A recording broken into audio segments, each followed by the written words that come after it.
Hello, beautiful people, and welcome to my new series on Black Queer Expat Dating, the Q word.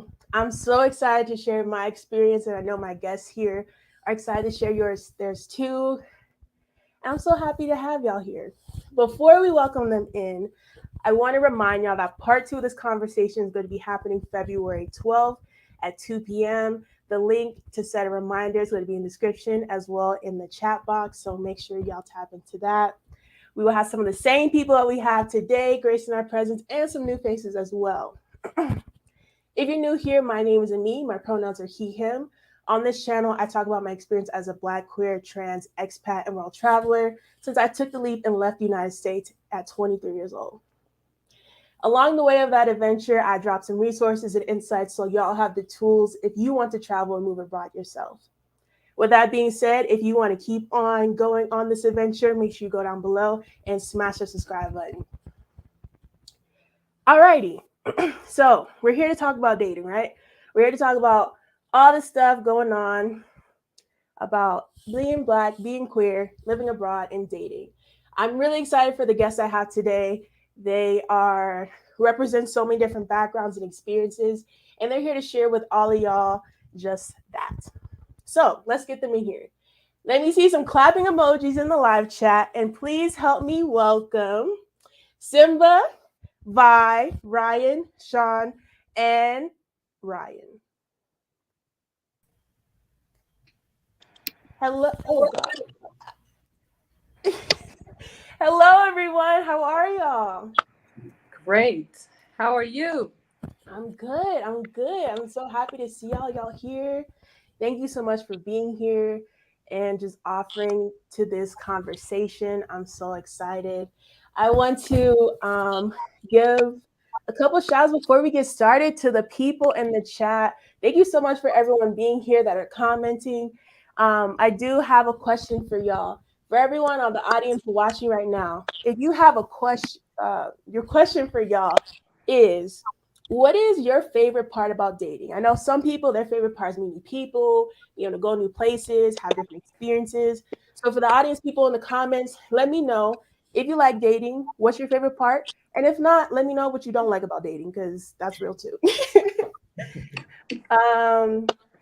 For sure. Alrighty, so I want to first start out and have everyone introduce themselves. We have so many beautiful people here on the stage. I'm going to start with Semba. Please feel free to introduce yourself, tell us about you, and we'll keep it going from there. Thank you so much. And thank you for having me and us on here. Yeah, it's a beautiful thing to see all of these beautiful faces here. So I'm Semba Love. I use the pronouns she, her. I am an interdimensional artist. And for me, that means I use different modalities of creativity. I went to art school, but I paint and I'm a chef. I do healing work, anything that deals with the elevating of our people or sharing good vibrations. I am a woman-loving woman who's also had healthy relationships with men as well. But I love women. That's just what it is. As far as well, I'm here in Mexico City right now, but I'm from Indiana, Indianapolis, Indiana. And yeah, just happy to be here. Thank you so much, Semba. I love that. Thank you for that. All right, let's go with Ryan next. Ryan, why don't you tell us about yourself? Hi, my name's Ryan. I use he, him pronouns. For work, I'm a grants writer. I do grants management, and currently I'm working for like an LGBT youth nonprofit, a big one. Not telling you where I work. So I'm gay. I identify as male, cis male. And I am single, perpetually single. And I'm a New Orleans boy, so I like to party, have a good time, and stuff like that.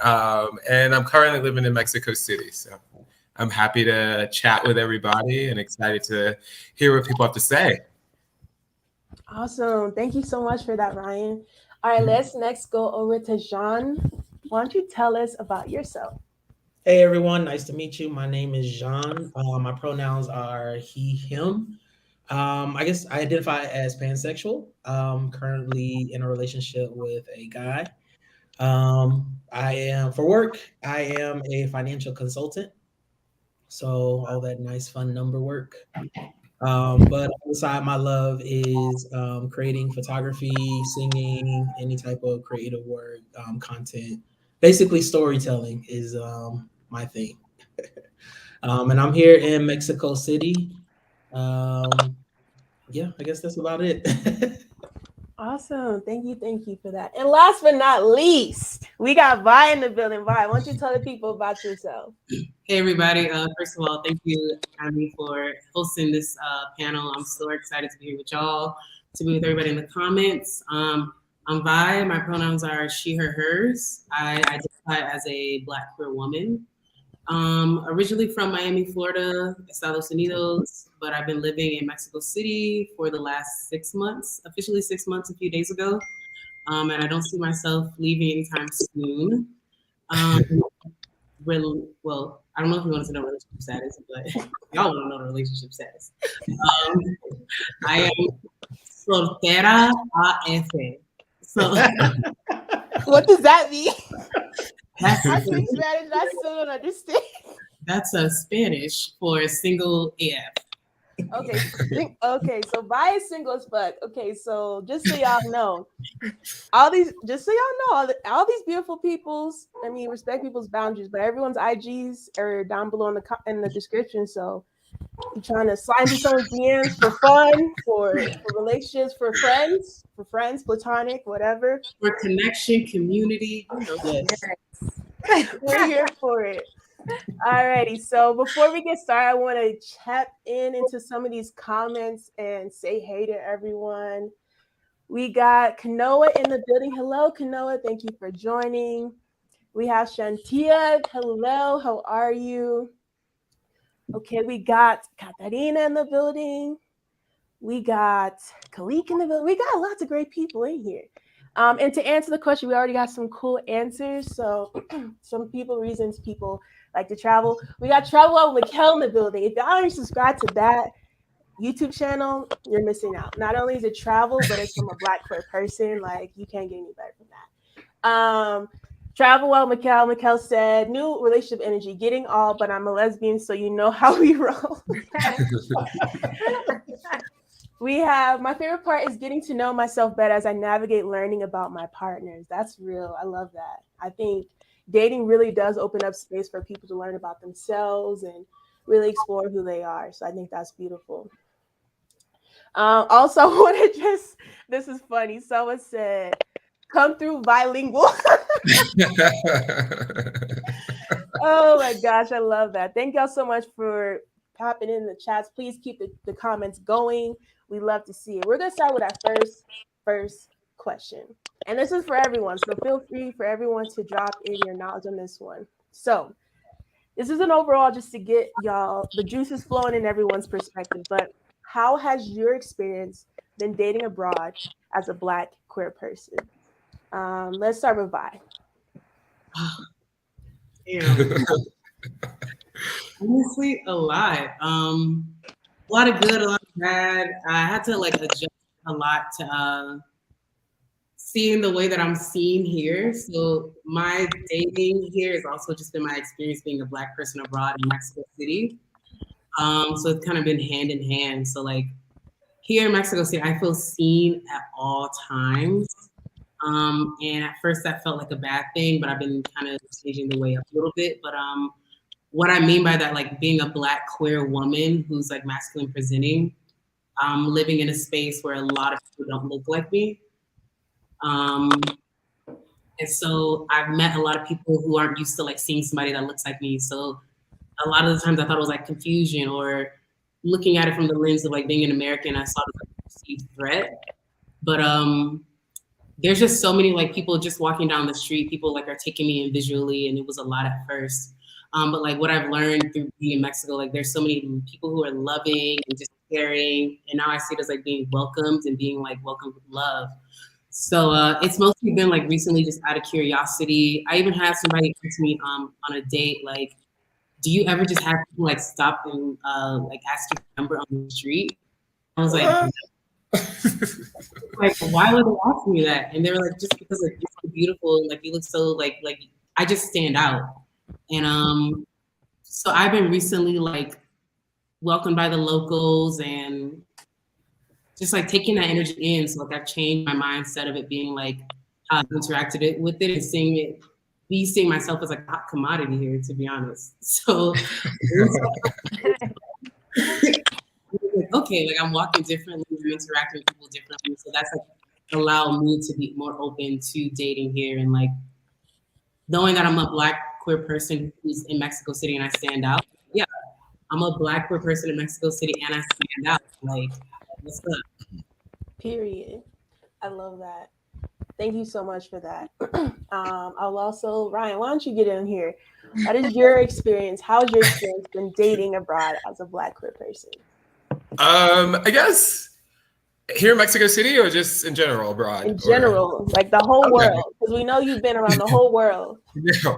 So I've lived in Tanzania as a Peace Corps volunteer for 2 years, lived in Liberia for a year, lived in West Africa, well, Mauritania, also in West Africa for a year as well. So I guess, and then Mexico City is probably my like 4th or 5th country moving to and living in multiple years. And so I guess it depends on, I guess what sort of echoing what Vi said, like in Africa, I'm Black just like everybody else. So being queer there is sort of different in that it's very hidden. Like I was in Ghana for a few months and like, you know, the gay scene's popping in Ghana, but it's all under wraps.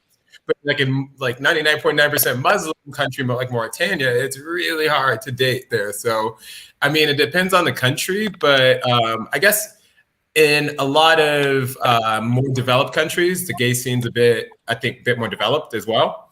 And so I tend to have more fun there, and like the apps, you know, everybody has a smartphone and stuff like that, so you can hook up. Some places have little clubs, like in Accra. I've been to like a few queer parties in Accra, which has been awesome.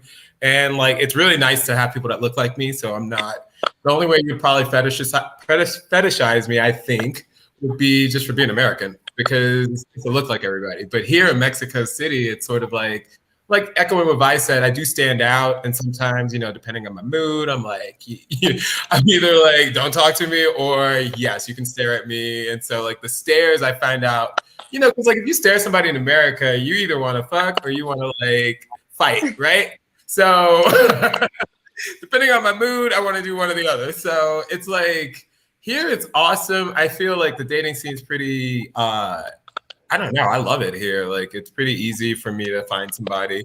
But you do have to watch out for being fetishized a little bit. I mean, especially for Black cis men who I guess present masculine as well. Like I think we have a stereotype of, you know, we got big dick energy and all that stuff, but like some of us are femme, some of us are submissive, you know, some of us are a different way. So sort of dispelling those rumors that, you know, we're like these big alpha men or something like that. Like so but I do find here that it's not as hard as I thought it would be, and like getting stared at. Like I've been to Morocco, and like that wasn't a really good experience for me, honestly. So being, I think racially, like, you know, stand out racially, I think I thought it would be harder, but here it's been chill. So I like it.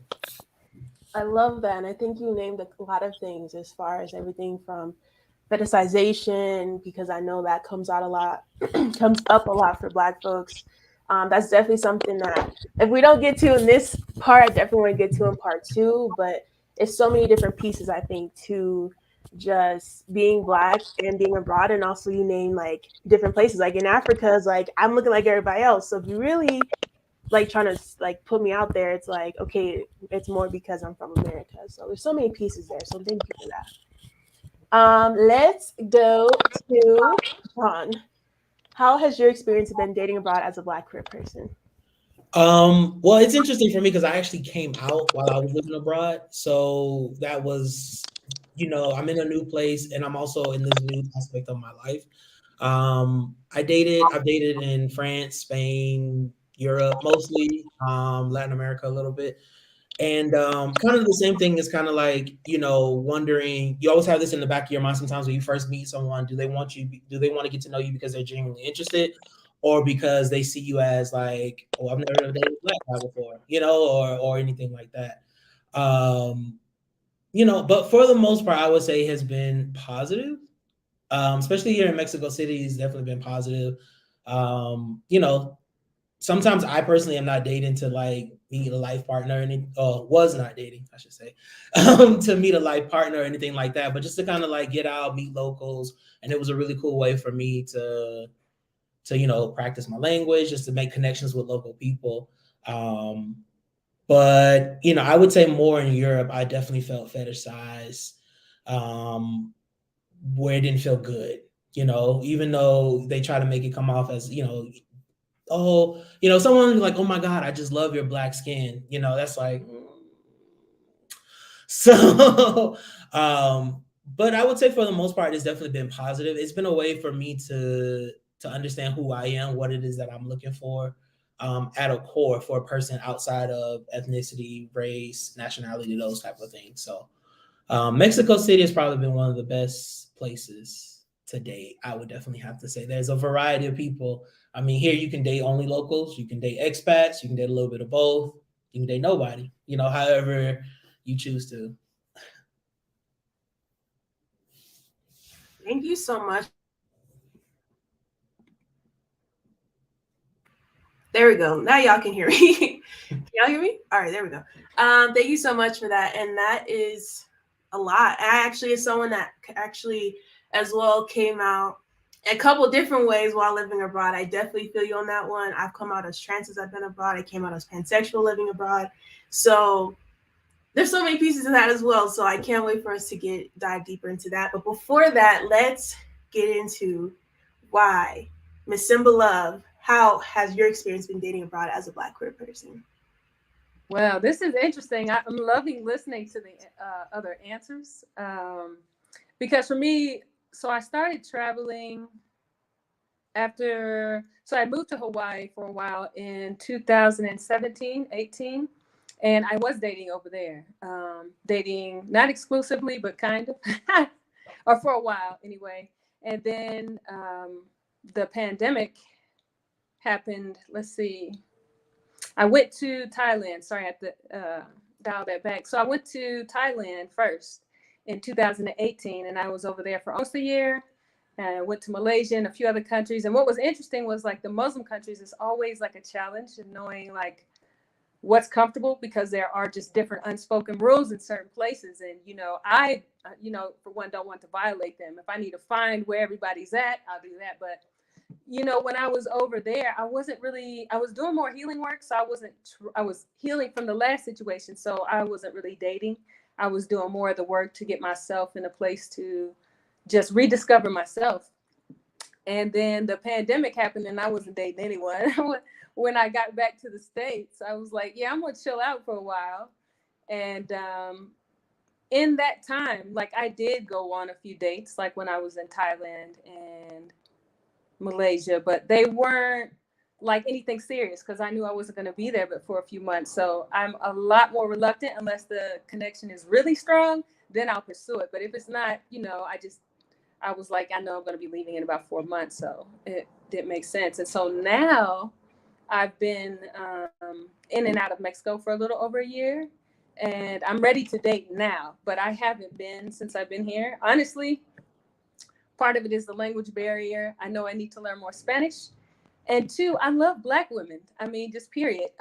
But I mean, my history in dating looks like the UN, actually. I mean, but the place I'm in now, yeah, I'm open, and I'm just gonna see what the journey brings. But yeah, I'm finally just now in a place where I want to start dating seriously, not just dinners and hanging out, things like that. So did you say you're dating like the UN? Oh yeah, that's it. Yeah, I love that. I love that so much. Yeah. Thank you for that perspective. Thank you for that. I mean, Semba, but Black women are everything. So completely understand. Like, just more time for the people in the back. You love why Black woman is an Ryan's over here like, I mean, I wouldn't be where I am without Black women. So yes. Come on, Ryan. Come on. And it's Black History Month, so let's just shout out. Speaking of that, I do want to happy Black History Month. Wish everyone a happy Black History Month. I do want to say that if you all would like to pour, all y'all watching like to pour into the people up here, giving their time, experiences, and advice, please utilize super chats. All the super chats gained today during today's live will be split between everyone on the stage. So please, we try our best to contribute important to Black people. So go ahead and do that. So we all got an idea of like what the experience has been like. It's a little, we got a little bit. So I think the next question I want to ask y'all is, why do you date abroad? Because I think you can date abroad for so many different reasons. You can date abroad for short-term fun. You can date abroad. You can date abroad for love, for long-term building, for language practice, for community. There's so many reasons. So I'm gonna leave this up to y'all. Anyone wants to go first and tackle that one. But why do y'all personally date abroad?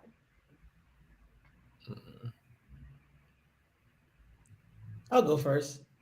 I mean, I've dated abroad. I've dated abroad for multiple reasons. Part of it was I knew I was not returning to the States. So I was looking, eventually I began to look for a partner or someone I felt like I could build something with. It just so happened to be I found that person, or we'll see. I found that person in Mexico. But before, definitely it was just to make connections, whether that be romantic connections or platonic connections. I found that to be an easier way to kind of get into it. And I mean, not to be selfish, but also, if I'm in a country, to practice the language.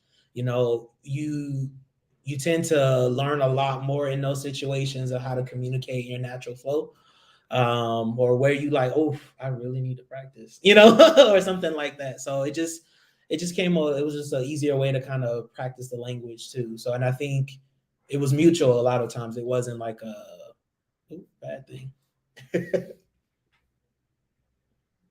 I feel that. I like that. That's a really good perspective. Anybody else? Why are other reasons why? What are the reasons why y'all date abroad? Because you don't have to. That's the reality. We don't have to. I mean, I date abroad because I like the cultural integration you get. It's like sort of like having I don't want to say like a tour guide, but just sort of like having somebody who can like ease you into the culture in a way that you probably wouldn't be able to do by yourself, right? So meeting their family, going to dinners with them, going on vacations, and like learning the local hotspots and stuff. So it's really nice to just sort of have somebody to like show you around their country, but also you have something to share as well. So they can learn about America, learn about who you are as a Black queer person. So I think it's a great cultural exchange that can happen. And then, yeah, I mean, I also I like to have sex too. I'm a sexual being. So like if I'm going somewhere, I fire up the Grinder and I see, or the Tinder or the Bumbles or whatever, and see what's out there. I want to taste some of the local flavor as well. So I think, yeah, it's just, we're adults, we want to go out there and do stuff. And yeah, I think, I mean, it could possibly lead to something down the line, but initially, no, it's just trying to, see what's out there locally. I love that. Not taste the local flavors. Oh, we out here in the streets. I feel you on that, Ryan. Yeah. Why have you also been tasting local flavors? Please tell us more. I don't know.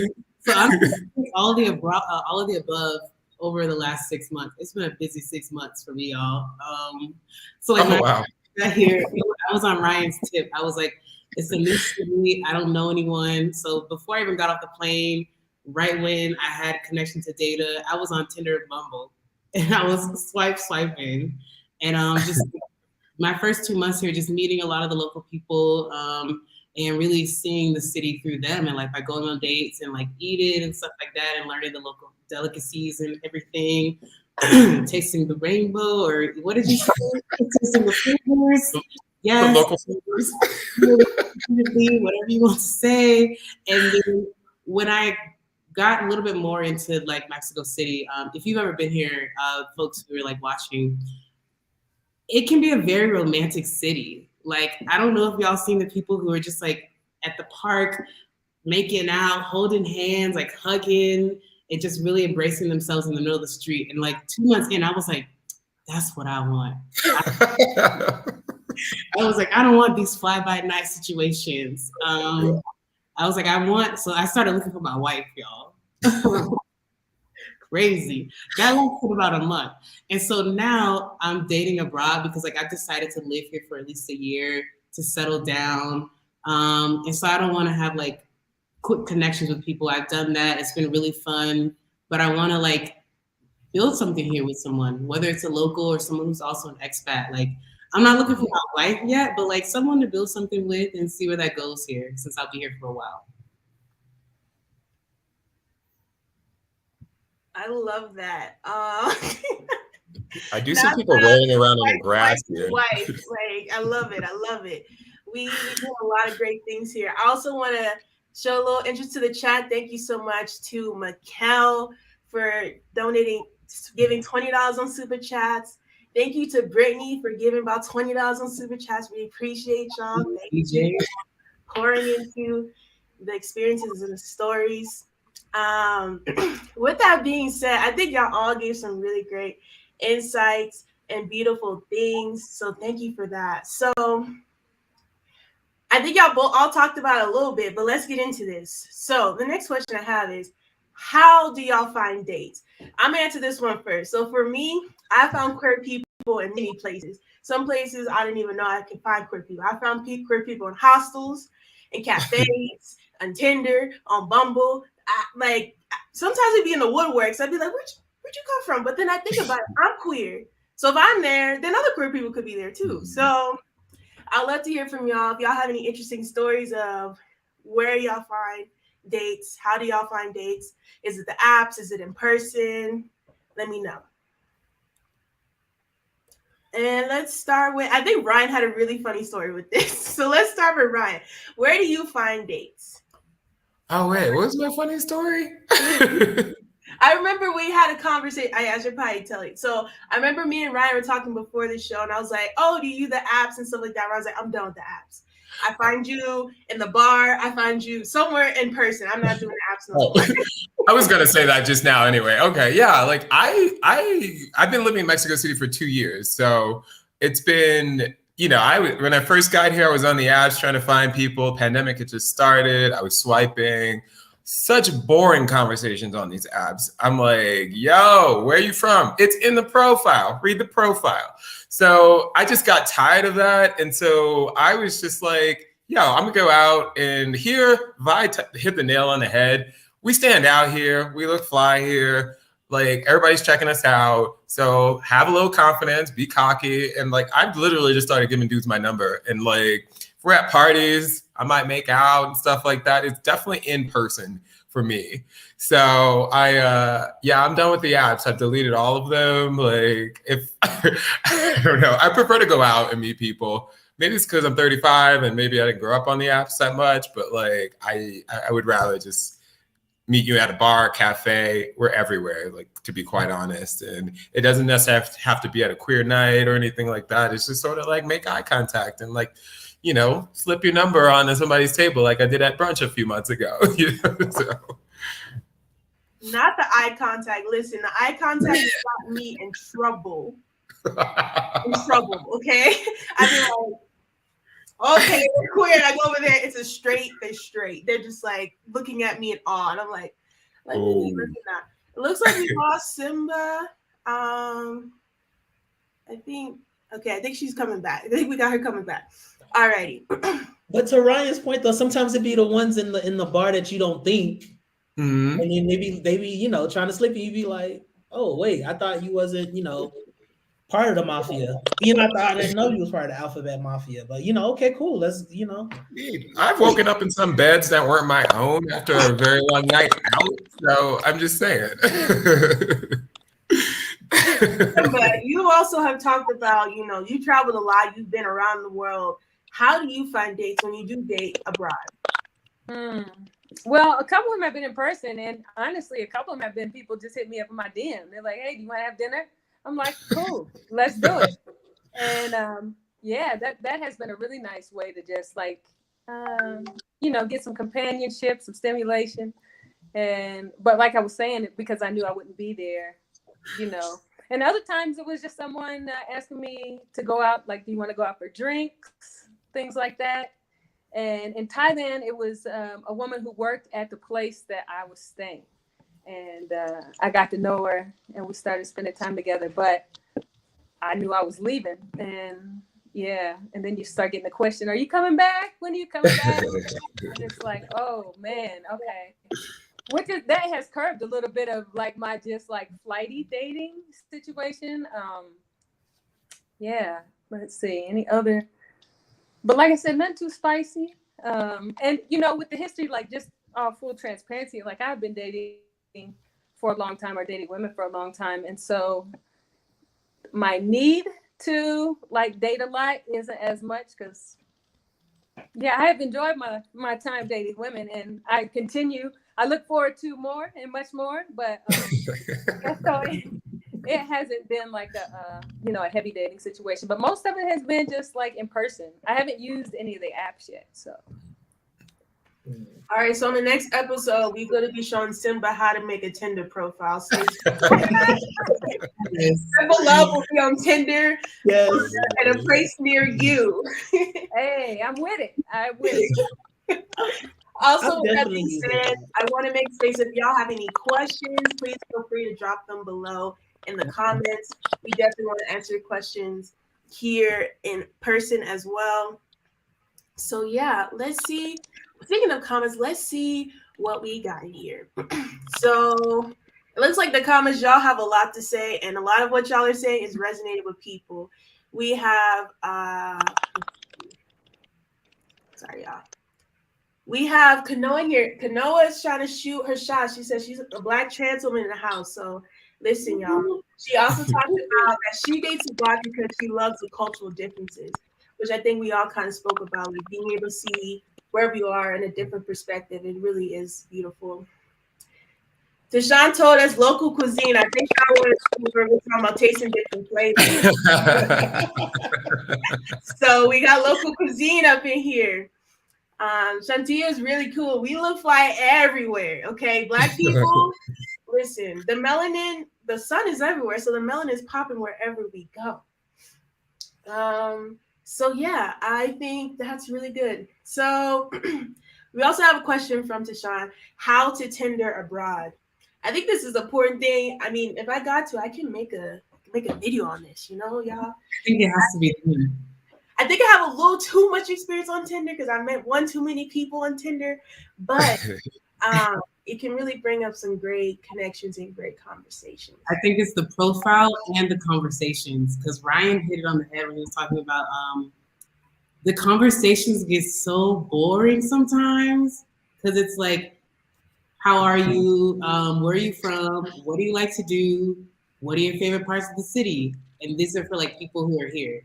And then like coming, it's like, or who are visiting, it's like, how long are you here for? They probably want to like party like that. Well, sometimes I want to like entertain people who visit, but other times I'm like, if you're only gonna be here 5 nights, I don't really know. Like, we probably talking in 2 of those nights. At least my side of Tinder. I know the other side of the dating apps, y'all be moving real quick from what I heard. Shots fired. Talking at least 2 nights, and then you only got 1 more night in the city. I don't really know. So like, it's the conversation part of dating apps as well.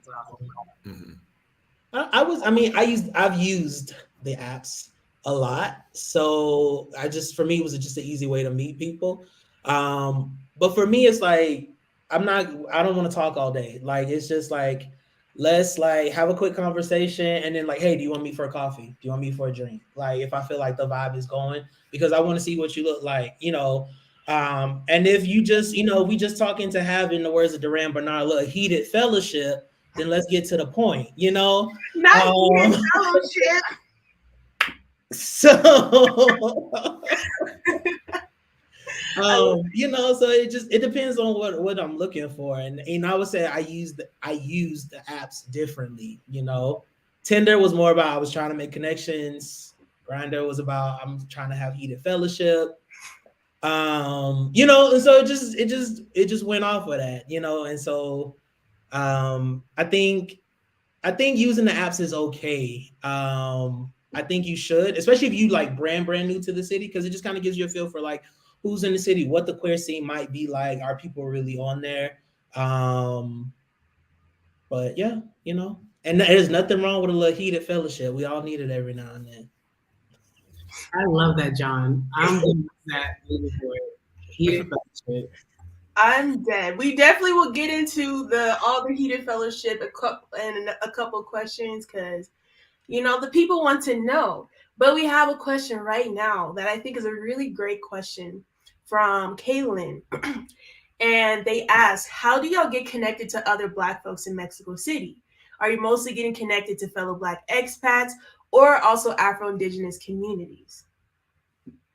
Anybody got something on this one? I can answer that. I would say for me it was through like the group chats that I met other fellow Black expats. That was a lot. When I moved here, I knew more Mexican people, so I really had a local experience. I didn't see a lot of Black people, to be honest. I would see a couple of them. I would meet Black people from other parts of Latin America, Dominican Republic, Panama, those places.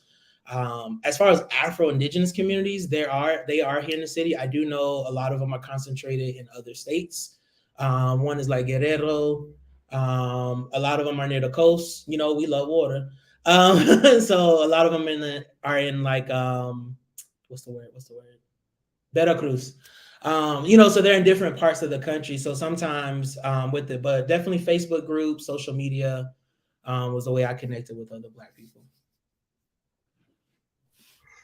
I love For me, I feel like I met Black folks in Mexico City just walking down the street, quite literally, just walking down the street. And everybody's like, hey, where are you from? And I just chatted them up and they told me about all the WhatsApp groups that exist here. And there are a lot of like Black parties and stuff here. And like, so I feel like you can definitely meet people in person and just like leaving your hotel or your house or your Airbnb or whatever like that. As far as me, yeah, I would say, like John said, when I went to Veracruz, and I met a lot of Afro-Indigenous people, but not in the city. I mean, not really here, but I mean, I met a lot of Afro-Indigenous people from other countries, it's like from Colombia and Ecuador and places, but mostly along the coast, I've seen them. Yeah, for sure. For me, like, I have not been as social of a person until I moved abroad. Because like for me, it's like literally just the nod on the street. Like, especially because you just don't see a lot of us here in Mexico City in particular. So when I see somebody, it's like, hey, what's up? And if we hold like eye contact for at least a second, I'm stopping. I'm like, hey, I'm Vi. What's your name? Where are you from? What's your WhatsApp? I'll see you around. Or like, let's go get coffee. So definitely just trying to take advantage of any opportunity that I see people who look like me who are from the community, whatever part of the community that is. And then definitely the Afro-Indigenous folks who are on the coast. But also I've just been doing a lot of work to educate myself on the Afro-Indigenous history of Mexico in itself and like the Afro-Mestizo. So connecting with folks through that as well. But yeah, the nod will always work. I met some of my best friends here. Just, what's up? I see you, you see me. And moving from there. I love that. Did you have something on that too as well, Semba? Yeah, I've met some. I met most of the indigenous folks in Oaxaca and Chiapas, down there by the coast in Puerto Escondido, and then there, quite a few indigenous people in Chiapas. But as far as like Black expats, it's kind of echoes what everyone else has said. Just on the street, like I met this very beautiful soul here in Mexico City some months ago that was traveling through here, another queer person. And I was at a coffee shop, my favorite one, like that's in the Centro, just chilling. And we started talking at the table, like, hey, I see you. And we ended up hanging out, like that might've been 11 a.m. We hung out till 1 a.m. And then we just continued to hang out the rest of the days before she left. But, it can be easy if you're open. Like, there were times when maybe I'm not as open, but most of the time, if there's like some eye contact, a little bit of, hey, how you doing? It just leads to where you from and it goes from there. But yeah, I think just being open, you can meet a lot of people. I love that. I think, and I remember when we were on live with, sorry y'all, niggas don't know I'm on live. Okay. uh, uh, you spoke really beautifully to that connection and kind of being open and being you when you were on live with Mikkel talking about building community. So I think that's a really beautiful piece, an important piece. So thank you all for sharing about that. So next thing we want to get into, I think we touched this on a little bit, but I think this is just an important topic just to talk about in general. But for my folks that have dated non-American expats or locals, what has your experience been like? I know for me, speaking specifically, I can speak to sometimes having to navigate financial or resource inequities, having to also deal with language barriers, cultural differences. But even outside of that, just how beautiful it is, because I think it makes for someone a space to learn and grow as a person. So I'd love to hear y'all's experience on that if anyone wants to share. I guess when I first moved here, like in March 2020, I was in Querétaro. It was like 4.5 hours north of Mexico City. And I met this guy at my friend's wedding, and like he was like, I guess more like a white Mexican, more European Mexican. And we dated for like a month. And so like that's how I sort of got into the dating scene here in Mexico. And he was hot as hell. And we like hooked up for a month and stuff. And then I ended up moving here. But my experience was like, I think dating moves faster here than in America.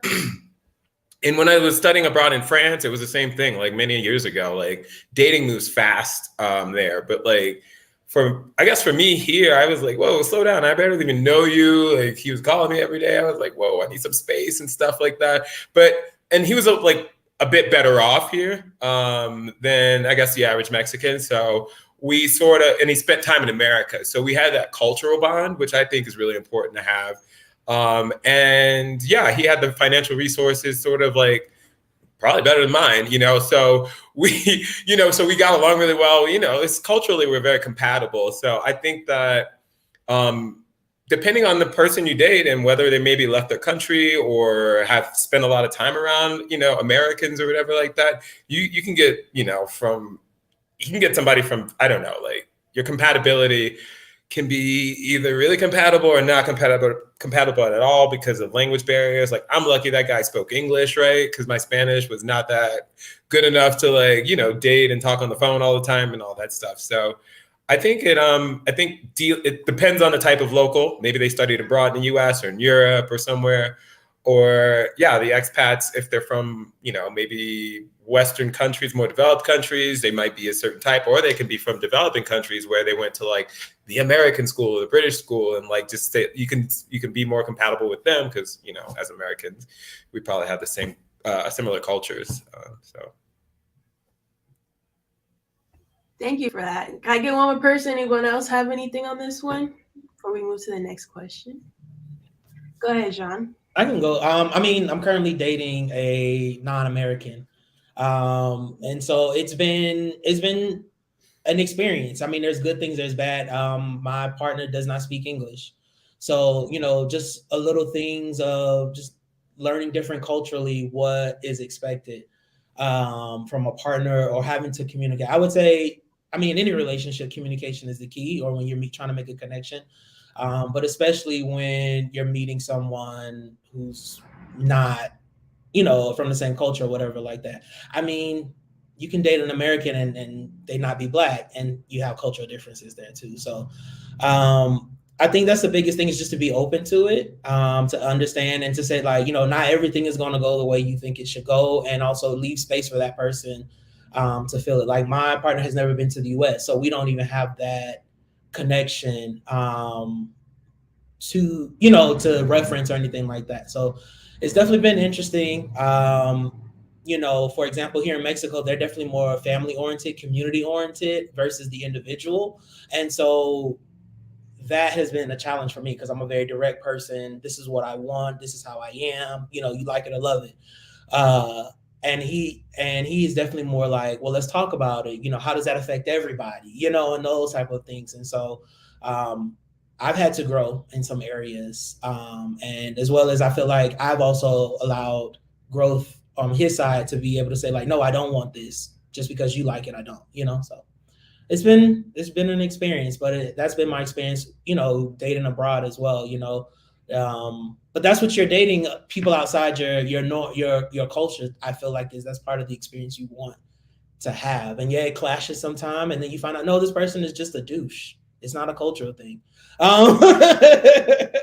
So, those are things you have to also figure out, like, is this person just a bad person, or are we having like a cultural clash too? So.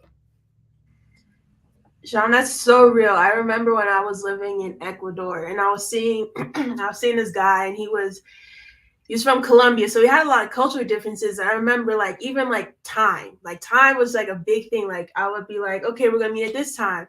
Homie would be like, I remember one morning I woke up, he's like, oh, let me come over tomorrow. We like make some lunch, have lunch together, blah, blah, blah. I'm like, okay, cool. I text in the morning, good morning, how are you doing? Blah, blah, blah. Later on, he's like, we're texting, whatever. And I'm just like, oh, are you on your way here? He's like, oh, I'm in my bed. And I'm like,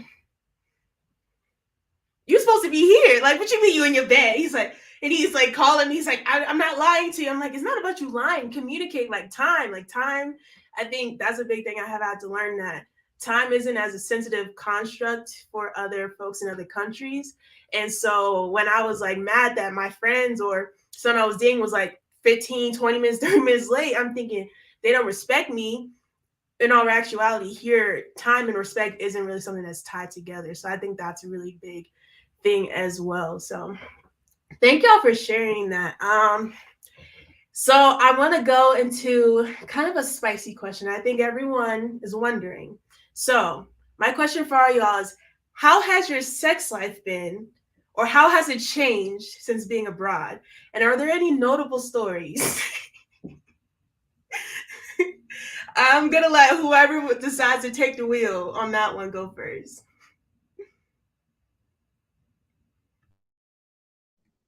I think you're muted, Semba. Mine is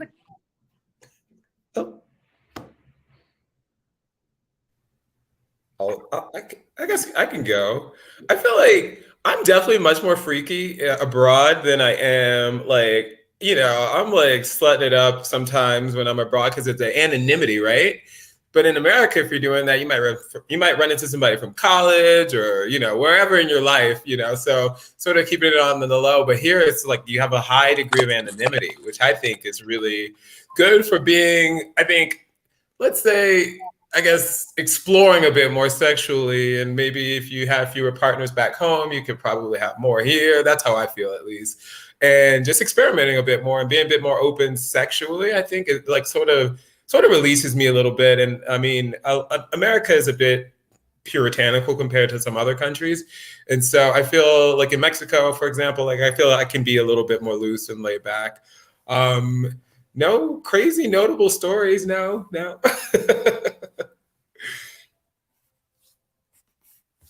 I feel you on that, Ryan, just about it being like in a different space. And this is not just about like my sex life, but I mean, how's my sex life abroad changed? It's very good, very great. Experimenting, all of that, like just being in new spaces with people from totally different places. But I think just in dating life in general, a lot of people who come through Mexico City is such a like transient city. So people come and go all the time.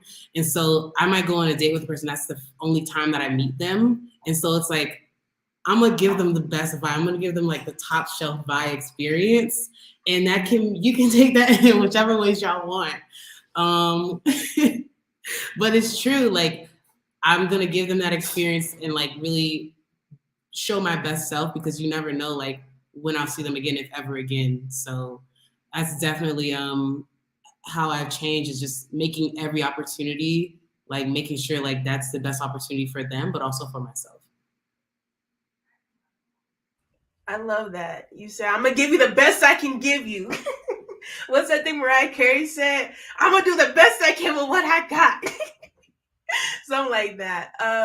Definitely want to hear from more of y'all, but I also wanted to share and say, like, I feel like for me, my sex life definitely has expanded and changed. Also leaves more room for experimentation and just growth and stuff like that. I think anywhere from like, I feel like I had my first baby gay experience when I was abroad dealing with someone that was a baby gay, and like this whole like back and forth, and like she's all up on me, then she's off of me, and all this. I'm like, what's happening here? All the way to getting crushes on like straight white girls. Quite embarrassing, honestly. As my yeah. Anyway, we'll have a This moment. is a safe space. That's fine. Listen, but I'm better now. You know, I'm better now. So I think all those things, and just the way that, like, I don't know, I feel like as I've expanded as a person because of being abroad, and the space being abroad has allowed me to just kind of be myself and show up more authentically. I think that just also translates into how I go about sex and the communication and all these different things as well. So, yeah. Did anyone else, Sean or Semba, did you have anything else you wanted to add? I was just saying earlier, I apologize for that. My VPN knocked me off, but I was just going to say mine has been a construct of minimalism, because I have not really done that kind of Minimalism. It is yeah, because I'm a really pretty intense person. So if I'm connected to somebody, you know, a lot of my hot and spices took place a long time ago. So I don't but yeah, like, you know, like somebody was saying earlier, we're all grown, and I think that, you know, it's good to be in a place and to be open and to allow ourselves to experience what it's like to get to know other people, and to just learn even different cultural differences, and how people let you know that they're interested in that way, you know. Mm-hmm. So I mean, I've definitely been having fellowship. I can tell you that. Amen to that one. Hallelujah. You know, come through. But also, I mean, I don't know. For me, it's been, I think my thought life has been mostly outside of the US. Kind of what Ryan was saying for that. Not say anonymity, like I'm ashamed, but just it's just easier. You know, it was just a little bit easier. I would definitely say I'm a little more reserved though.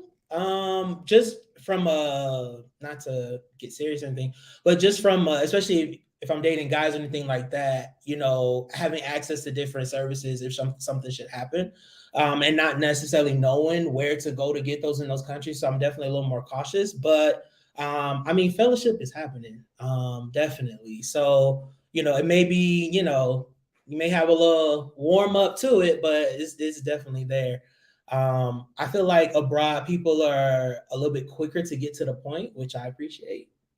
But then also I would say for me, I learned sensuality abroad, especially in Latin America. Definitely here in Mexico, you know, there's something to be said about we're spending time together just kissing, you know, or touching, and kind of understanding that other aspect of physical expression. So that's definitely been something that's changed. I love that. And I think that's, you also segued into our next question, which we'll get to in a second. But the idea of like, kind of, I feel like since I moved abroad, I feel like when I'm having sex, I'm a lot more in the moment. I feel like I'm a lot more present. And also it's opened up like I forgot who's like Vi talked about, like people are romantic here. They be out here like on the benches just like showing their love. They're like, I want you to know how much I care about you. Like, so that stuff is real, for real, for real. And I think like I said, Jean, you brought up to the next question. I think is a really important question that isn't talked about enough. But if we're going to have sex, I think the safety needs to go hand in hand. So I do want to get y'all perspective. How do you approach STDs, STD testing, and stuff like that? I know for me, I got STD tested when I was in Colombia, and it was a quite different experience. Just like I felt like even like let me backtrack. I felt like even I'm the type of person that before we even go there, I want to have a conversation. Okay, like when's the last time you've been tested? What you been doing? Something Semba said that in our talk that I found really funny is like, if we don't have that talk, there will be no friction. There will be no friction had. So I think it's really important to have those conversations, but also navigating the times where like I've talked to people where I was like talking about baby gay. She avoided the question. I was like very direct. I'm like, hey, like I see where this is going. I wanted to ask you when the last time you got tested, blah, blah. Completely avoided the question. I'm just like, don't like that. So I would love to hear y'all if you have any experiences or any perspectives on that, because we definitely want to be out here having fun, but doing it safely as well. So let's start. I don't want to put this on anyone because I'm gonna just let whoever wants to take this one. I'll go. Yeah. I mean, I've been traveling for about, maybe internationally for maybe like 18 years. In my younger years, I was reckless. Like I didn't care at all, right? And then nowadays, obviously, I'm very much more safe and it's like trying to live as long as possible. So I think that I don't really ask partners if they have, when the last time they got tested. I assume everybody has it. Like I assume everybody has everything, right? And so it's up to me and my state of sobriety, whatever like that. If I want to, go bareback or like not, or, do things like that. So it's sort of like, it's up to me to be protecting myself, I think, first. But I mean, a quick story, like when I first moved here, I got an HIV test for free, right? And it was really cool, and like that's what we're used to in America. But when I went to the clinic out here, you can just go to get a consult for free here in like a lot of pharmacies, and they told me to go to a lab, and I was like, okay, cool, to get gonorrhea, chlamydia, syphilis test, and they wanted $250 for all those tests, and I was like, well, I'm going home in a few months, I'll get tested then, so.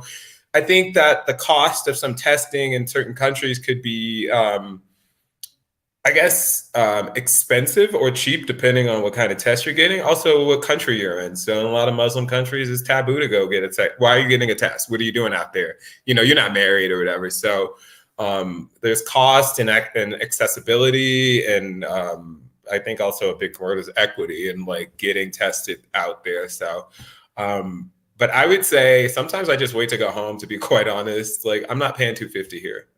My insurance don't cover that here. So I can fly home and then, get my test done. But I think, like I said in the beginning, it's also up to you to protect yourself, because dealing with high prices like that, you sort of like don't want to put yourself in that situation if you can avoid it. That's really real. I definitely dropped some money to get tested in Colombia. So thank you for naming that. Does anyone else have anything they want to add to this one? Yes, I mean, same thing like Ryan. I assume everybody has everything, and just deciding, are you comfortable with moving forward, believing that that person has everything.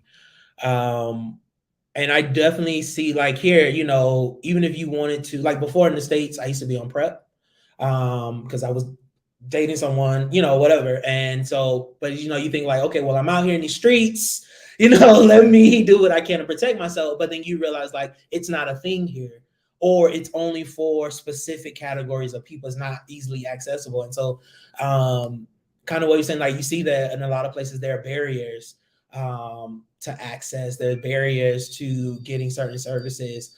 I've met trans people, and not just talking about STD testing, but just getting normal, basic queer healthcare.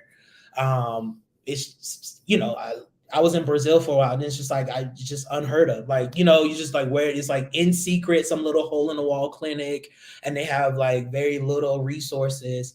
And so it's like as an expat or someone who's not going to be there, I felt like I don't want to take what seems to be little resources. I don't want to say that it's not, but what seems to be little resources from local people who this is their only option. When I know like, hey, I'm going to fly back in 2 weeks, like Ryan said, so I'll just get tested there. So for me, most of my testing has been in the US because I'll go back a lot for work. And so I just do what I need to do there health wise. I will say Mexico City though has great doctors. And they do have a lot of great clinics. So specifically here in Mexico City, you should be able to find things. But if you're in a small little town in the middle of Oaxaca, it might not be there. So, take whatever precautions you need. I love that. And I think you brought up some really great points. Thank you for that. So is there anything you want to say, or should we move to the next one? Ravi?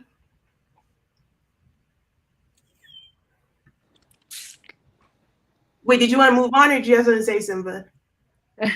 Oh no, I'm good. I mean, in relation to all of that, I would just really be direct, because I mean, really, as someone who is a woman-loving woman, you know, it's different. And I would definitely want to make sure I could be free with you and do whatever, you know. So it, it might be different. And actually hearing other people's answers, like just hearing Jean say that, it's more expensive here, like being more considerate. Like I personally, because I haven't gone there, I wasn't aware that it was that expensive to do that. So, I mean, it's good to hear that. So I know I could be a lot more sensitive to those things. So. Yeah, I totally agree. Like Semba said, it is different. And I mean, that's something like within our community that we have to like be more prevalent about, of like taking testing more seriously on our end too. Yeah, like I'm definitely ignorant to the fact that like testing is so much more expensive in certain parts. And now understanding that definitely paints a different picture for me for sure. Yes, thank you so much, y'all. Sorry, I don't know why my thing dropped off for a second, but just want to tap into the chat a little bit. It looks like folks are really loving this conversation. This is Carla. Carla's going to be with us next, the part 2 series, talking about her experience. Sorry, I got nervous when it cut off and everything like that. Talking about her experience and living abroad and stuff like that. But she said living up and being safe. I love that part. I think it's so important. Kanoa also spoke to this being a very important conversation. So love to hear that. Shanti wants to know, please drop the doctor's info. Non-binary trans person here. So make sure y'all drop that down there. And also testing in the US makes a lot of sense. As someone, I haven't been back in the US yet, but I do miss just being able to navigate that stuff for free and not having to think about the cost tied to it, from anywhere from getting STD tests to getting a COVID test, because we all know it's a lot more free. Well, not a lot more free, but it's free in the US. So thank y'all so much for that. So I got one more question for y'all before we start to close out. I think this is a really dope question. It can kind of really go anywhere. Anyway, so for y'all, what has been the sweetest dating experience? What has been your sweetest dating experience? Or what has been the dumbest thing that you have done for love abroad? I'm going to go first. I'm going to just call myself out already. So for me, I'm going to do the second one. So the dumbest thing I've done for love abroad is booking a flight back to a country to be with somebody. I wound up not going, y'all, but long story short, the story was, I met someone. This is actually when I was back in Colombia, and we had a really great connection. I actually found out later, because my ass was like, what is love? Like, what's this feel like? What's it look like? I don't even know what this is. Realized I fell in love. And the person was like, I really have feelings for you, blah, blah, blah. And at this point, I'd already left to go. I've been in Peru and I've been in Costa Rica. And I was sitting in Costa Rica. I was like, I need to book that. You have that one TikTok. I need to figure out a way I'm going to get that money by tomorrow. So I definitely was like, all right, like, because they were speaking on, the distance and everything like that, which, y'all, I'll tell you right now, I'm young, but if someone tells you that the distance is the issue, it usually something else there. It's never just a distance. There's always another piece. I at least believe when someone's telling you that you don't want to continue. So I booked the flight. I wound up not going because I got I'm not ready for this. I'm not emotionally available. But I think that's probably the dumbest thing I've done for love abroad. So I'd love to hear y'all's stories or hear the sweet dating experiences as well that y'all have had. So actually, Vi, I think you have a great story for the sweetest dating experience. So let's start with you. Yeah, I think for me, the sweetest dating experience that I can think of is like a date that I went on with a local woman here. And it was like a 12-hour date. Like she just showed me like all her like favorite parts of the city and like just stuff that like I would have never seen from someone who wasn't from here. Like going into different restaurants and bars and clubs and neighborhoods and just places that are now some of my favorite places in the city that I like to return to. So yeah, that's one of the benefits of dating local. You really get to see those parts of the city. And she was just a really sweet person, so yeah. I love that. That's so sweet and so beautiful. What about y'all? Anyone else? I have a dumb one Oh, from here for it. it involved me flying from I was on shrooms one night. It's the first time I've ever done shrooms in my life.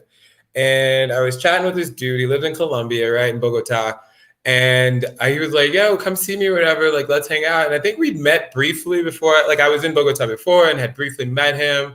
And I was like, well, this makes sense to like buy a ticket while you're messed up, right? And then so I flew there to like hang out with him for like a week or whatever, hook up, have sex. And then we went to go do it. And like we're both bottoms and nobody even talked about it before I even wasted my money, flew all the way over there. I was like, well, what do we do now? Like rent a top or something, you know, like, I don't know. So that was like, you wasted your money. You were fucked up. You didn't even know what you were doing. Like you should have hashed that out before you did all that. So I'm dead. That is really hilarious. But also, what is it about Colombia? I don't know. Why are we booking flights in Colombia? I love that. Thank you for sharing that. Sean, Semba, did y'all have something to add? I guess one of the sweetest dates I've ever been on has been here in Mexico City. I mean, Mexican people are for me, some of the most romantic people I have ever met. And I went on a date with this guy, kind of the same like vibe. It lasted about 8 to 10 hours. And it wasn't even anything. It was just like, we went for a walk and then he was like, I bought us tickets to a play. So we saw a play and then he was like, hey, let's have dinner so we can discuss it. And like, you know, I was just like, okay, you know, I mean, like, yeah, right. It was one of those like, you know, and then we had ice cream after dinner and then we walked again, you know, and it was just like, it felt like it literally felt like I was in one of those like romantic comedies or one of those like Lifetime movies or something like that. So, you know, it was good. It was good. You know, I came home all bubbly and, you know. You be coming home from the dates like, oh my God, did I? Yeah. Then I found out he was trash, but that's a whole nother story. Oh, not the trash. Oh no. He was married. Not me. But that's you know, that's a whole nother series. So we we'll have a part 3 of this series to talk about just that story itself, because that's a lot to unpack. I want to tap into the comments because y'all are in there going off. Kano's like shrooms to Ryan's story. To Sean said bottoms up. We love that. We love that. We love that. Also, not the trash. Yeah. All the tea is being spilled tonight. All the tea. So thank y'all so much. But yeah, so Semba, if you don't have, do you have one that you wanted to share? Either the dumbest thing you've done for love or the sweetest experience you've had abroad dating. Oh wait, hold on. There we go. Oh, sorry, I didn't mean to cut you off. No, go ahead. No one's made me want to do anything dumb yet. That hasn't happened. I mean, not to say that it won't, but I would say it was a sweet experience. When I was in Malaysia, I met a woman who was not from there. She was from Morocco and she was traveling too. And we were in the same place for a couple weeks. And because we were right on the beach, like we would go to this night market, like 2 or 3 Thursdays that we were both there, we would go to this market and get all of this food and we would bring it back and just eat and enjoy each other's company, talked about each other's culture and where we were, like childhood experiences. It was a very intimate experience. And then sometimes they'd be like, hey, what you doing in the morning? And we go walk on the beach and it was, you know, have some beer. We take wine and stuff out there. So I had a lot of sweet dates with her. Yeah. I love that. That's so cute. I would say my sweetest experience I had, this was also in Colombia. There's a girl I went on a date with, and we met at a coffee shop. It was really chill and nice. We're just talking. Mind you, now my Spanish at that time was not that great. Her English was not that great, but somehow we still communicated. But it was really cute because after we got coffee, I feel like she kind of gained her confidence. She's like, I want to show you around the city. I want to show you things. So I was like, okay. So we went to this little park area. And honestly, it was kind of just like, I felt like it's the area where all like the potheads hung out. So, which I later found out she was a pothead. So I'm like, okay, it makes sense. Which is nothing wrong with that. But I remember we were there. She took her weed out. She was like, you want to smoke? Like, let's chill. But I just remember like, maybe it's because I was high, but it's in the moment. I was just like, this is just beautiful. Like, we're just like enjoying each other's company. The energy was there. It was just great energy. It was just really sweet, like the way that like it went about it. I don't know if it's a cultural differences, like the language barrier too, because it's just like we were able to navigate it with very little, like being able to communicate, you know, with language at least. So I think that's really dope and beautiful. So yeah, thank you so much for all of that, y'all. So we're about to close out, and I want to ask a question. This is for everyone on the panel. I would love y'all to share. What would your advice be for someone newly navigating dating abroad? If you were going to tell someone, give them some gems, you know, put them on to something that you wish you knew, or whatever the case may be, what would that advice be? Let's start with Ryan.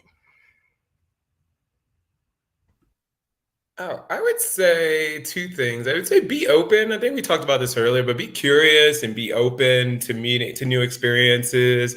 I mean, I have my days where I have my low tolerance days where I don't want to deal with anybody outside here, but like most of the time I have my like curious days where I'm really into people, either if they're looking at me, look back, or if they're having conversations with me, have conversations with them and stuff. But I would say like keep an open mind with it. And a second thing I would say is be safe. I think that, I mean, security wise and also sexually and other aspects as well, I think being safe is key. I mean, a lot of people on these apps that might not be who they are, find out you're American and they think you have money. So be wise about who you date, especially if you use the apps. And if you meet somebody even like in person, like be, like your body, your mind will tell you, your gut will tell you for the most part. But I would say, yeah, be curious and safe.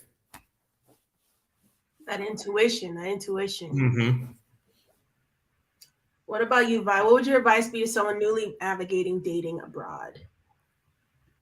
I think for me, I would say like just to take the time to like understand the cultural differences of where you are, and to see them as an opportunity to like further connect and not an opportunity to like divide. Like be open to what those cultural differences are.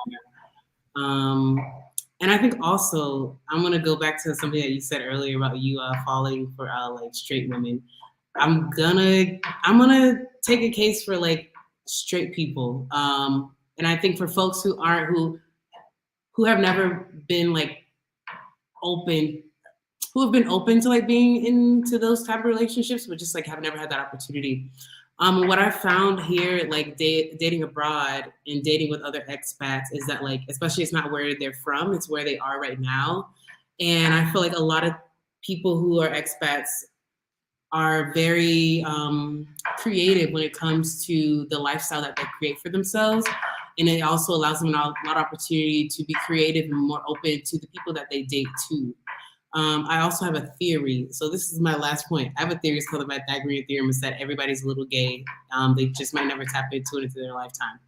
I feel like because of the creativity of like just expanding and being open to a different type of lifestyle, folks who are expats are a little bit more open to like seeing what happens, and they're more curious, like Ryan said. So don't necessarily like take people just because of where they have been in the past and their experiences, like, and they're like, oh, I've never dated someone of the same, I've never dated a woman, but like I'm open to it. And in the States, I would be like, no, I'm not dating straight women. And it's like, people have never had that opportunity. And it's like, I could be opening the door, which is like, sometimes I'm open to that, sometimes I'm not.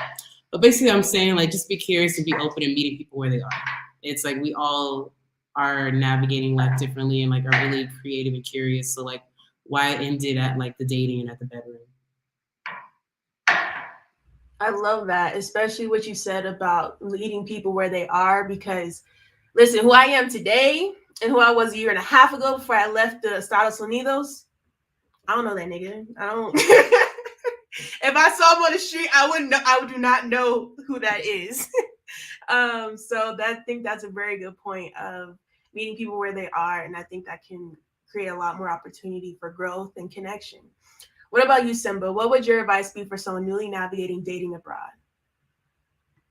Knowing what you want to experience, like being clear with yourself. Like, do you want to just have some fun? Do that. Explore. Do you really want to find companionship and get to know somebody? Do that. Are you looking for your boo thing and you trying to cuff somebody? Know that, so that when you're talking with someone, you can just be honest and be like, hey, you down for this? Is this what you're looking for too? Or maybe both people don't know and they're open. But I think honesty, like really just know what you want to do. And if you don't know what you want to do, say that too. Like, yeah, I think because then you can really get the most out of the experience, like no matter what that experience is that you're looking for, and learn some. And like somebody said earlier, it's like how much that we learn about ourselves when we know that. It's like, oh, actually I do want this. I didn't realize that, but now I've met this person and maybe I do want that. So I think the openness is, and trusting our gut so we can let it flow. So that intuition, and I think that brings me. Before we get to John, I want to give my little piece of advice. I think intuition. Not everybody. I think intuition is an important piece. I think the fact that we're able to listen to our intuition, our gut, because I literally have been in situations where I'm like, this sounds good, but this don't feel good. Like something about this just doesn't feel right. And I swear to you, I mean, there's 1 or 2 times I just tried to be like, I don't see it, and move past, and I got myself in trouble. But those times I did listen to that, I was very much surprised. I'm like, oh, that's the situation I avoided, because I found out something later that really was important to know in the moment. So I think that's really important. Also, before we get to John, I wanted to remind everyone. So for tonight, if you donate on the super chats, all those proceeds will be split between everyone on stage to pour into them for the time, experience, advice, and gems that they've been dropping. So please feel free to tap into that. And last but not least, Jean, what would your dating advice be for someone who's newly navigating dating abroad? I think everyone has kind of hit the head on it. The biggest thing I think is to definitely be open. Learn some of the language. Like, if you're in a non-English speaking country, learn something to try to have these authentic connections with people. Be okay to effort, be okay to fuck up in the language, but just make an effort. But my biggest thing, I would say, is to be safe. Kind of like what Ryan was saying, if you're not gonna go to a sketchy bar in your hometown in the middle of the night, don't do it abroad either. The thing I learned the most too is like, even if you're by yourself, you're traveling solo, let someone know where you are, even if they're not in the same country. Send a location, send something. So if something did happen, at least there's some type of trace, of where you are. Yeah, just be safe, be smart. If you wouldn't do it in your country, I mean, in most cases, things like that, be safe. If you're lightweight, maybe don't drink as much. When you're first meeting somebody, I always do what I call a meet and greet. A little $4 coffee, just to kind of fill you out. Because then if the vibe not right, we don't need to move forward. But yeah, just be safe out there, have fun, live life. You live only once, if that's what you believe. But yeah, it's a beautiful world out there. Experience it. I love that so much, and I think you tied everything together so greatly. Whether you are one of those people that are not dating, you in the bed, you in the sheets, whether you're one of those people that you are dating, you out there, you in the streets, or you somewhere in the middle like me on the sidewalk. Make sure you're being safe, make sure you're being open, and make sure that you are creating space for yourself to really enjoy all the different aspects of living abroad, all the beauty that it can bring. So I really love that. I want to say first and foremost, thank you, thank you, thank you, thank you to every single person here, all my guests here. Thank you so much for sharing your experiences, your perspectives, your gems, your advice, your messy stories as well. I really do appreciate it. I know everyone in the comments appreciates it as well. Also want to give a special shout out. We got Jen over here, just blessed $10 on super chats. Thank you, Jen, for pouring in to the experiences that everyone here is sharing. So thank you so much for that. Also, what's up? I'm sorry to interrupt the script, but I just wanted to thank you for holding the space for us. Like, I wish that I had this type of content to consume when I was looking to move here. Like, I don't know about anybody else, but I spent literal weeks on YouTube watching videos about moving abroad and stuff like that. And there was never any talk about like being Black, being queer, and dating abroad. And it's such a specific niche. And like, thank you for meeting that need for us and being able to now pass this on to other people. So I really appreciate it. Thank you. Y'all gonna make me cry. Yeah. No, but thank y'all. Like, I mean, like I said, I also want to give a special shout out to Deshaun in the chat. They're still here. They actually kind of put the idea, like they put the title, the keyword in my mind. And I think really being out here with all of you beautiful Black queer people in Mexico City and meeting all y'all and hearing, just being community with y'all really made me realize we're out here. So like, how can we create space so people know that we're here? So people can hear our stories, so people can know that, there are resources and there's ways to navigate this, because you're right. Sometimes you search on that YouTube, that's the YouTube search bar be a little lonely sometimes. You search Black something and you get something completely different. Trust me, I know. So thank you so much for that. And I thank all y'all for also want to give a special shout out and thank you for everyone here in the comments that has been, chatting us all up, giving us all this type of information, all of your comments and so much. Mikkel said, thank you, much needed convo. Thank you so much. We have Shantia saying, thank y'all. I appreciate the honesty and perspective. We have Expat Inc. Y'all, so if you're a Black expat, let y'all know right now, if you're not on the Expat app, you need to be on there. It's the only Black expat directory for Black people, for Black expats either living abroad or wanting to move abroad. So want to plug one of my favorite people and one of my favorite apps, the Expat app. So go ahead, download that. I think the link's down in the description too. Let's see. Thank you so much to Kanoa. Kanoa also mirrors and says thank you. Tashawn says this content the world needs. This is definitely content the world needs. They need, like, we are here. It's just a matter of fact of whether people know that we're here. So yeah, thank y'all so much. Thank y'all so much for this wonderful sharing and openness. So thank y'all. As y'all can hear, like, everyone in the chat is really loving the way that y'all have shared and poured into everyone. Alex also says, yay, love you. I mean, love you too, Alex. This was amazing. So yeah, thank you so much. And with that being said, I want to plug y'all. We will be back here February 12th, 2022, this year, this month, this Black History Month. We will be here for part 2 of this series. We will be joined again with Vi and Semba that are gracing us with their presence yet again, but also some new faces. We will have Carla and Storm, who are married and they met in Colombia, so come back for that. We also have a new expat, Shantia, who will be sharing their perspective as well. And not me forgetting who else is on there. I'm so sorry, but I'm not even going to try to figure that out. But we have a lot of great stuff coming up. So please, if you haven't already, make sure that you have it in your calendar. Go down to the link in the description. You can go ahead and click a reminder so that you are here when we're all here being queer. So with that being said, one final thank you to everyone on this stage with me. Thank you to everyone that has given super chats, everyone that has commented, that shared their experiences or asked questions. And thank you ancestors and spirits for being here, because I know that they was the ones leading us here. So thank y'all for a beautiful night. And that is all from us. We're going to sign off now. And everyone have a good night. Y'all can feel free to say bye, everything. Bye. Bye. Be safe. Bye.